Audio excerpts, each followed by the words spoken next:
Welcome back once again to Joliet, Montana. This is Engels Coach and I'm Dave, where I have been building, restoring, and repairing horse-drawn vehicles for over the past 40 years. Well, the month of August, when I was not posting videos, I received a number of letters, and one came from a Dwayne Danley up in BC, Canada. And he writes, "If possible, I have a suggestion for a video regarding the use of an axle gauge on a buggy axle. I do not own one and I'm finding the units I get in for repair are coming in sometimes very beat up condition, like pushed into a scrap pile with a tractor and blade." So this week's video, I'm going to kind of address this issue of how do we align an axle for what is commonly called today caster and camber, when back in the day it was referred to as gather and swing. So let's go through the process of how this actually works.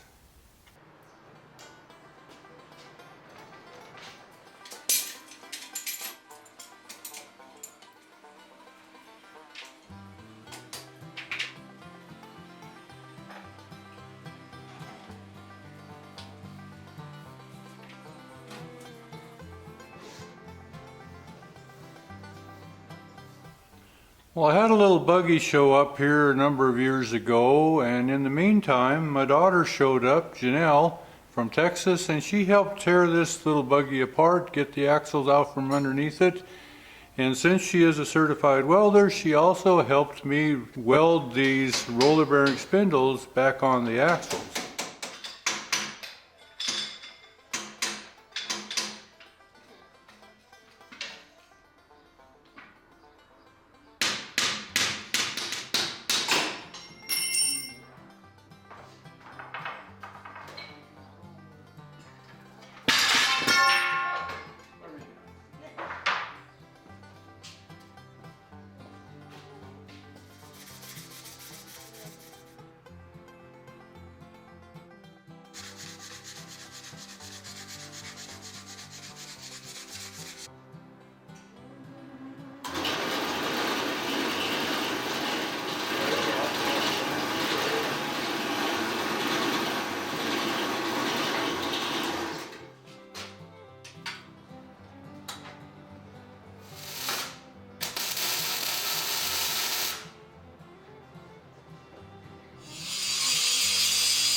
Now this is the axle gauge that I use. It's one that I actually made. It's not, again, my design, but I did build it.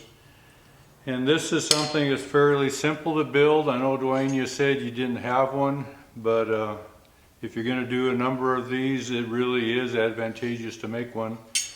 I just used 1-inch square tubing for the body. It's about 5 feet long. It does need to have a head on it that will swivel side to side and also swivel front to back, if that's the correct term. But it needs to have these two swiveling actions to it. The head here, I have made a couple notches that it can saddle over the spindle of an axle. It's a little closer maybe at the head. Needs to have a pivot. I get some different angles here that you can see, and it needs to rotate side to side. It has a bar, kind of little, I use about a 3/16 rod that comes down here, and this point from this pivot to this pointer is 24 inches. That is half the distance of a 48-inch wheel. That'll make more sense here in the meantime. And then on this end I have again another little notch on a pedestal, same height as up on the head, and this is designed to slide, and I have a little set screw here that you can tighten it down. But this needs to be adjustable because we have axles that are different widths. So this is kind of the basic design. Like I say, this is about 5 feet long overall. Swiveling head, 2 different directions. This point to the pointer is 24 inches, and this tail piece needs to be adjustable, and you need to be able to lock it in place. Now to align this before you use it, you need something that is absolutely straight, so I use the corner of my table saw, and I will align my head and my tailstock on this piece. Well, on the head of my gauge here, this little flat strap is where I have my 3/16 rod welded to, and on this little plate here I've taken an old tape measure and glued it to it. It doesn't really matter what your number for 0 is, but I put that, on this case my 74, my inch is right on 0. So this little flat strap here can be adjusted through the use of tightening down these little nuts here. So using the corner of my table as a straight in line, I will adjust this strap to 0 out on this pointer at the 0, whatever your even inch is, and set that with these 2 locking nuts here. So that gives me a 0 on my gauge when I'm going to use this to regauge my axles. So you know, you can gauge the axle by just using the wheels as your measurement. You can bend your spindles to where your bottom spoke is plumb straight up and down. And if you cross measure from opposite hub to the extending tire, you can get your toe inch correct also. But it's not the most convenient way to do that. And the benefit of an axle gauge like this, whether you have a drop axle, a crank axle, a crowned axle, this measures the angle of the spindle as it is related to a straight line between the 2 spindles, irregardless of what goes on in between.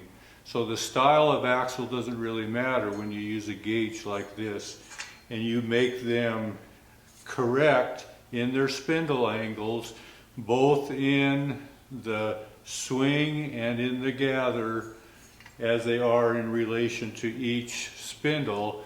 Therefore your wheels are correct to each other too when you're finished. So in modern day alignments, when you take your automobile into the alignment shop, they adjust for 3 different things: caster, camber, and toe in. Well, the caster has to do with the forward or reverse action of the, or placement of the wheel in relation to the car. If you were looking at the car side to side, it's the placement of that axle pitch forward or backwards. You see it more commonly in a bicycle or especially a motorcycle. You see some of these choppers when that front rake is what they call it, that axle and wheel is put way ahead of the handlebar pivot point. Well, that's extreme rake. In a car it would be extreme caster. And the longer that caster angle is, the more likely that vehicle is to drive in a straight line easily. The more straight up and down or reverse, the more likely it is to turn very quickly. Now, camber has to do, if you were looking at the vehicle front to back, has to do with the angle of the wheel side to side. Well, in a buggy or carriage, we are concerned about what would be camber on a vehicle. It's called swing on a carriage. And the third thing in a vehicle that's measured and adjusted is the toe-in. And that has to do, let me put this down. That has to do with the relationship of both wheels as they're related to each other and whether they angle in at the tip or angle out. So it's the toe. We call it toe in because they're mostly toed in. Well, that is also a concern on a buggy or carriage, that they have this toe in, and that old term is called gather. So we adjust a buggy or a carriage not so much for caster, but we do for camber and for toe, and those old terms are called gather and swing. Now there's a reason why they are called gather and swing, and let me maybe draw that out so you can see that a little more clearly. Now we have to go back and actually bring into account something on a wheel that we all are becoming more and more familiar with. And that term, as we're finding out, is called dish. So this would be the hub of the wheel, these would be the spokes, and these would be the felloes. Well, as you look across the face of this wheel, we look across in this plane. Well, from the leading edge of the spokes on the hub to this plane, typically we want to have in the area of 3/8 of an inch distance here. This is the amount of dish that we adjust for. Well, if this was on an axle that was straight, this bottom spoke would be at this angle, and these tend to be about 1.5 degrees, but on carriages we're not really so much concerned about that when we're coming into gauging the axles. We're concerned about this measurement here. And then when we have our opposite wheel, get this drawn in here.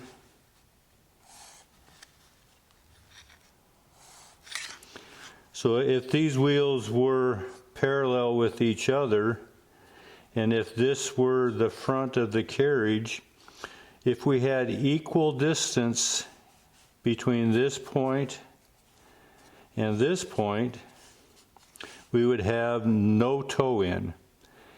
Well, the collar of the boxing inside the hub runs up against the collar on the axle. With no toe in, this hub has a tendency to free float between the nut. The nut would be about in here somewhere. The nut and the collar. Well, the reason why we do a toe in to keep, a little bit of inside pressure is it starts to gather the pressure of the hub up against this collar, and it keeps the pressure away from the nut when it is rolling forward. Now this would be the right side and this would be the left side, and that's the reason why we have left side threaded nuts on the left side and we have right side threaded nuts on the right side. So with this forward motion, if this wheel was to bump up against the nut, it would constantly automatically keep that nut tight on both sides. The reverse part of that is when you do go in reverse and you do have the correct toe in, which we want to be 1/4 of an inch, 1/8 per side. Well, when that reverse action is taken, well, then the pressure is taken away from this collar and actually put on the nuts. So that's why you always have to be careful when you are backing up a horse-drawn carriage, realizing that the pressure now is actually against the nut and you have a tendency to spin those nuts off. So on a vehicle, when you're adjusting for caster and camber, you're working in small degrees. An extreme would be maybe 4 degrees. In the taper of spindles and boxings, you're usually dealing in the range of a degree or a degree and a half. But in the sense of using this style of axle gauge, we don't have to be concerned about that. We are looking for the inch measurement as measured on the tape measure from half of the distance of the wheel to the ground. It's one spoke length. So this particular axle gauge that I made is designed for a 48-inch wheel. Now you could make an axle gauge for a 36-inch wheel, but it's, the difference isn't worth it in my book. If you use that 48, it will work for a 60-inch, it will work for a 36-inch. It gets you in that really close range to where you bring this bottom spoke into plumb. When you bend the tip of this axle down 3/8 of an inch as measured at this 2-inch or 2-foot mark on your gauge, that relates to the spoke length, which will then bring this spoke back the 3/8 of an inch, which is equating with the dish at this measurement. So hope that makes work. As we go into this video, it'll show you how you're going to measure this off of 3/8 of an inch. I bring that spindle on the gauge down 3/8 of an inch, which relates to bringing this spoke back 3/8 of an inch, and I'll put my toe in at 1/8 of an inch. So in the combination between the two wheels, we have a 1/4 of an inch toe in and 3/4 of an inch gather, or swing rather, and a 1/4 of an inch gather. So hopefully that'll make sense as we get in to actually see how this axle gauge works as I re-gauge these roller bearing spindles after I've replaced them, the old boxing style spindles.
You're probably noticing the difference between these two axles. The rear axle is one that goes from square to octagon to round, and the front axle is actually a drop axle. And that's the benefit of using this gauge. It interacts or interchanges between the two, whether it's a straight axle or a drop axle. And also the advantage of putting spindles on these axles is to preserve the original axles through the center. So we're going to preserve this square to octagon to round axle for the rear axle, and we'll keep the same drop center axle in the front. So all the wood cap, everything interchanges and will go back just like it was originally, except now it will be converted to modern roller bearing wheels.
Well, hopefully this makes it a little more clear how to use an axle gauge when doing an alignment on a buggy. Just like modern day cars have four-wheel alignment, actually on buggies and carriages and wagons, we also do a four-wheel alignment. So just as a recap, these old terms are called gather and swing. What is now termed as toe in is usually in the old days would have been called gather. And when the bottom axles are bent down to swing the bottom spoke straight into perpendicular, that term today used in camber, back in that day was called swing. So hopefully this helps clarify just how you re-gauge axles on a buggy or carriage.